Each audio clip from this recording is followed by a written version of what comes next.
man la Bac Samba Diagne scénariste reconverti en présentateur 8 mars oblige tey nag dañu ñëwoon di wax ci journée bu am importance parce que c'est une journée internationale des droits des femmes et dañu nekk ci milieu production audiovisuelle ci quoi cinéma Sénégal dina xam ni jigéen def ci mësa am wàll tey nag ñi ngi ak ay jigéen yoo xam ne Amazon laa leen di woowee ci Evenprod la ñuy liggéeyee tey dañuy ñëw pour waxtaan ak ñoom. maa ngi tudd Awa Ndiaye. man maa ngi tudd Kiné Gueye. man la Adama Ndiaye. man Fama laa tudd. ñu may woowee BBC.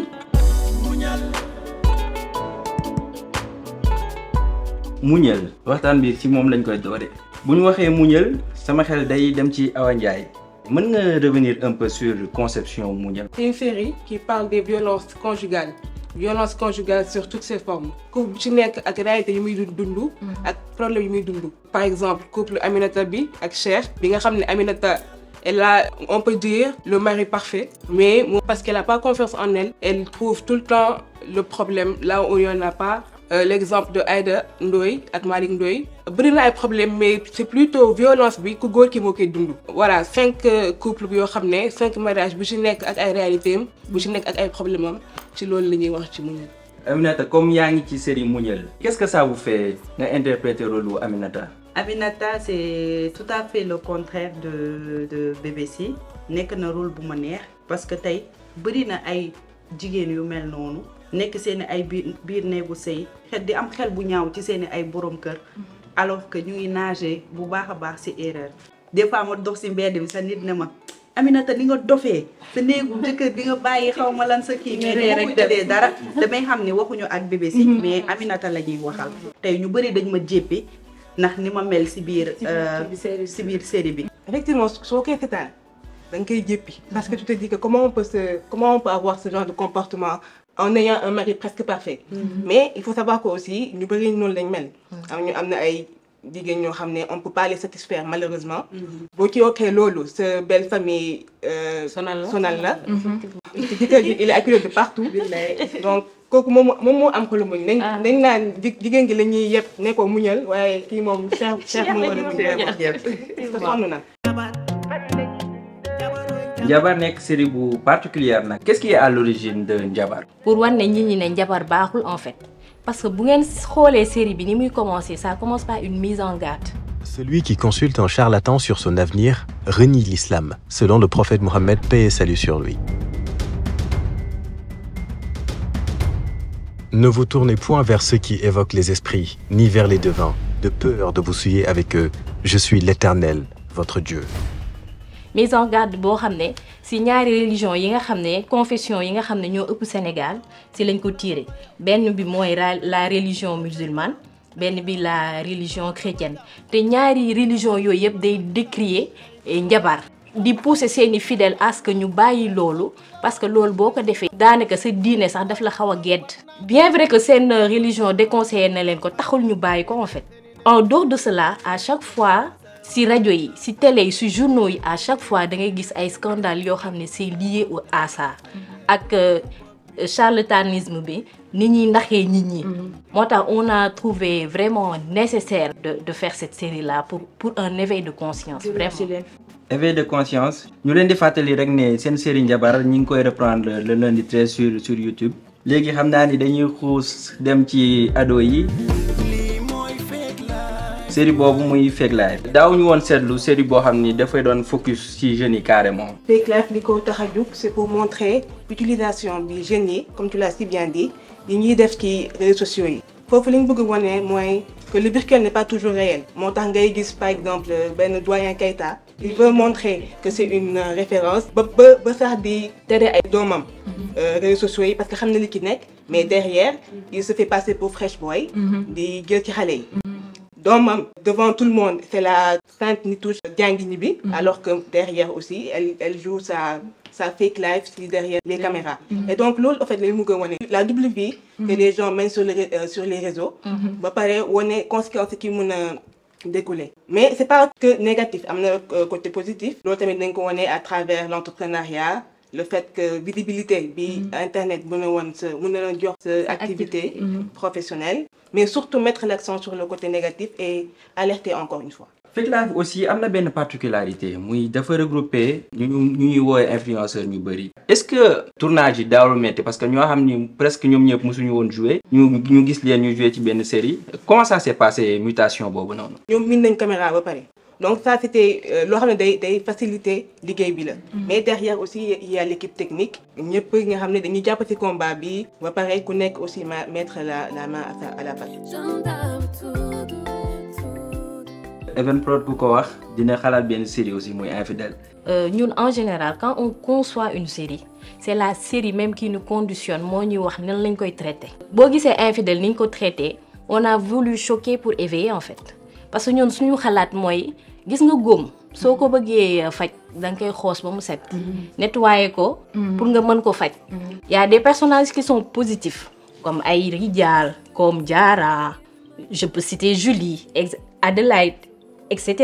C'est juste pour montrer que dans cette société-là, il faut tout pour faire un monde aussi. Donc, si nous traitons thématique, nous devons traiter dans leur globalité. Ce fait que tu jouer le rôle d'imam, tu as le jargon d'un imam. Pour la crédibilité du personnage, et la réalité, et des fois aussi, je pense que les gens... dañuy attardé wu des fois si yenn détails yoo xam ne ba duñu gis message bi nga bëgg a lancer derrière en fait parce que boo gisee séquence Tima ak Sangaré le ministre Sangaré dans Infidèles cette séquence là pour man sénégalais bu ñu ko seetaanoon li leen waroon tiital mooy le fait que yow ñi nga xam ne ñoom ngeen yaakaar jël seen alalu réew gestion réew bi nga teg ko seen loxo au lieu ñu xëy di préoccuper le vécu des sénégalais. Non ñu ngi xalaat ay nu ñuy foowee nan la ñuy iree jigéen si bureau bu sacré comme le bureau d'un ministre ça c'est très grave je pense que sénégalais loolu la ñu waroon a gën a gis lan lañ ci jublu en fait quel message était derrière cette séquence là je pense que c'était ce qui était le plus important loolu moo leen waroon a gën a interpeller pour man. il faut ñu xam ne ñun scénariste bu ñuy bind recherche la ñuy def ci li ñuy liggéey thèmes yi ñuy aborder moo lay conditionné ñu utiliser yenn champs lexicaux yi ñu utiliser yenn jargon yi di jël yenn personnages yi maanaam ci casting bi et il faut pas oublier que aussi le infidèle bu ni ñu ko bindee y a un S à la fin maanaam c'est toutes les formes d'infidélité qu'il peut y avoir mën nga am infidélité par rapport ak sa jëkkër ci mariage bi infidélité en amitié infidélité par rapport à la religion infidélité par rapport ak sa liggéey à tes propres valeurs kon on a tellement accès malheureusement wax ji ci tout ce qui est trash ak yooyu ba ñu fàttee lépp li nekkoon ci ginnaaw li ñu bëggoon fësal parce que série bi mi ngi traité aussi ay traumatisme yu nit ñi am personnages yi fan lañ jugee fan lañu jëm nan lañuy dundee ak lan mooy seen conséquence loolu yëpp ay jàngale la yoo xam ne waroon nañ ko mën a bàyyi xel ci série bi et bokk na ci risque yi suñu liggéey effectivement scénariste li ngay bind par exemple li ngay bind benn séquence ni nga koy xalaatee sa bopp ak bu génnee nit ñi nu ñu koy interpréter c'est très différent ce sera très différent des fois loolu ay risques yu ñuy jànkonteel suñu liggéey ci biir Infidèles tey wane nañ ay rôle yoo xamante ne lu ci mel ni le cas de Diarra ak Rijal tey commentaires yi du ñu focus bu baax ci ñoom alors que ñu ngi leen di wan foofu noonu ay messages yu am importance yu am solo mais doo gis mu ko nit ñi jël loolu noonu di ci commentaire am nañ costumière et tout donc tey lépp lu acteur bi wala actrice bi di sol moom mi ngi koy xool moom moo la naan lii ngay sol lii laa soxla ci séquence bi parce que moom tamit dafay liggéey ak équipe technique bi ci ginnaaw beneen côté aussi maquilleuse bi mi ngi fi tey am na ñoo xamante ne bu ñu sañoon bu ñuy feeñ télé chaque jour dañuy maquillé wu mais moom tamit dafa am liggéeyam acteur bi tamit fi ñu ko limité foofu la war a limité wu tey doo ñëw nga ne sama beauté moo ma ñor mais liggéey bi ñuy def ci biir ak li ñu soxla pour nga véhiculer ko loolu moom moo am importance. maquillage Fama je pense que loolu yow la interpellé Fama nekk maquilleuse de cinéma nu muy demee liggéey bi. nekk maquilleuse nekk na lu yombul. nekk na lu yombul parce que lu ci mel ni plateau nga nekk fa gis ay góor kase yow kase nga nekk fa jigéen ngay maquiller ngay teel a yeewu di guddee wàcc parce que nit bu nekk ngay dajeel parce que parfois nga maquiller nit ki maquillage boo xamante ni si neexu ko te alors que yow scénario bi moo ko laaj di nga xam nooy waxee ak moom ba nga xamante ni si du si mer aussi nga naxtaan ak moom maquiller ko loo xamante ni si du ci mer ba pare di nga am yow li nga bëgg dañu seetlu ni série Evenprod femme daf ci am importance. mu di Vautour nga gis ci Sidia mu am ci doole. aussi nga gis Mœurs mu am Anna bu gérer brigade et tout. Qu'est-ce qui fait que production Evenprod il y a toujours une femme forte boo xam ni moom mooy diriger un peu tout ce qui se passe. Pour nous, c'est assez évident, hein, parce que la femme, c'est la base de cette société-là. Nous sommes defar aduna, nous sommes yor aduna bi, nous sommes yor société bi.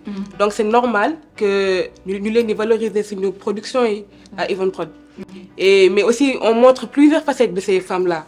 Il y a la femme leader, il y a la femme soumise, il y a la battante, il y a aussi les femmes de mœurs légères. Parce que nous tamit ci société bi lañ bokk c'est important ñuy wane seen ay bataille ñuy wane seen ay psychologie li tax ñu fan lañ jugee ak yan conséquences moo mën a découler ci li ñuy dundee nii yëpp. loolu dafay dem ba ñun en interne à Evenprod parce que nous sommes des femmes am ay postes de responsabilité fii ci biir Evenprod. loolu foog naa c'est vraiment un credo à Evenprod boo xam ne on met la femme en avant, on met la femme à sa place en fait. Les femmes ont des choses à dire. Et on le montre, c'est tout. Donc, je pense que c'est un peu lié à M. Gueye-Ibou aussi. Parce que peut-être que c'est un secret, mais c'est un grand militant des causes féminines. Yeah. Ici, nous, pour le scénariste, la preuve, c'est nous les femmes qui dominons. Nous étions 3 femmes contre lui. Et nous avons équilibré tendance. loolu sax ñun dañ koy gën a xeex ndax dañuy gën a occuper suñu place bi nga xam ne moo ñu revenir de droit te vraiment ñu ngi on travaille dans un milieu boo xam ne góor ñi moo fi ëpp mais on est respecté on est valorisé vraiment on est respecté on est valorisé teg nañ ñu suñu place et on a notre mot à dire surtout. Ouais. Parce que vraiment même en dehors de ce qui est notre travail qui sont les scénarios. Des fois xam nga mënoon na ne par exemple ñi ay scénariste kese lañ mais des fois da ngay gis benn graphiste bu def benn créa comme ñun ni mu ñu joxee suñu cër daf ñuy envoyer comme yéen ay concevoir série bi comment vous trouvez cette affiche wala comment vous la verrez wala jox leen ma des fois benn accroche te on est sûr que moom am na mën na ko defal boppam sans pour autant demander notre avis mais tout le temps il trouve le besoin de nous impliquer en fait.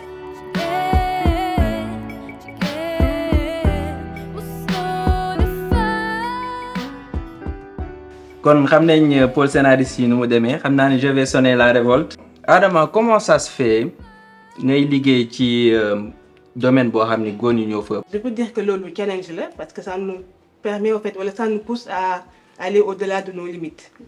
Effectivement comme ni nga ko waxee c'est un métier qui est réputé être masculin mais le fait d'y être da lay permettre nga indi sa touche féminine parce que ku nekk ak sa sensibilité donc le fait d'être une femme nga war a traiter sur tout type de thème da nga indi yow sa sensibilité boo xam ne peut-être ku góor ki du ko am des fois aussi par exemple nga bind benn séquence foog na yaa ci nekk ñëw wane ko monsieur Gueye mu ne la lii lal dara baaxul fekk nga réfléchir ba donc loolu yëpp dafay am mais quand tu crois en ce que tu as écrit mais tu défends ton idée jusqu'à la fin. Okay. Après tu n'as pas toujours le dernier mot mais l'essentiel en fait c'est de s'imposer. Je crois même pas qu'on ait besoin de nous imposer parce qu'on nous donne notre place. Mais il faut toujours repousser ses limites. Voilà, et faire en sorte de faire liggéey bi tax bi ñuy xaar ci yow et de le perfectionner de plus en plus quoi. Ndax liggéeyu scénariste du leen sonal boo leen nekkee kër ga ngeen war a liggéey nan lay demee exactement. sonn nañ.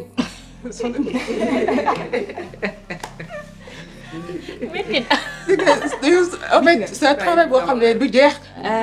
On travaille du lundi au lundi au dimanche parce que des fois da ngay nekk kër ga wala togg wala def leneen mais ñu ngi lay yónnee message Assane mu ngi lay sonal ak ay sama journée mu ngi lay sonal ak sama woote. monsieur Gueye naan tegal ma épisode.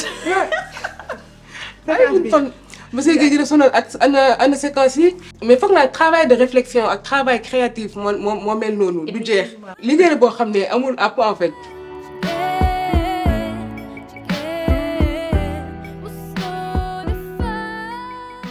J'espère que ça vous a plu. Avant ñuy couper rek dañuy rendre hommage Safi Faye mi nga xam ni jóge na fi yàggul mu nekkoon scénariste bu mag aussi par la même occasion ñuy rendre hommage Aminata Sophie Dieye bi nga xam ne moo débuté woon Idole aussi moom aussi ñu ngi koy rendre hommage. Voilà, nous vous donnons rendez-vous l'année prochaine et j'espère que cette année sera très très belle pour toutes les femmes du monde. Bonne fête à toutes les femmes.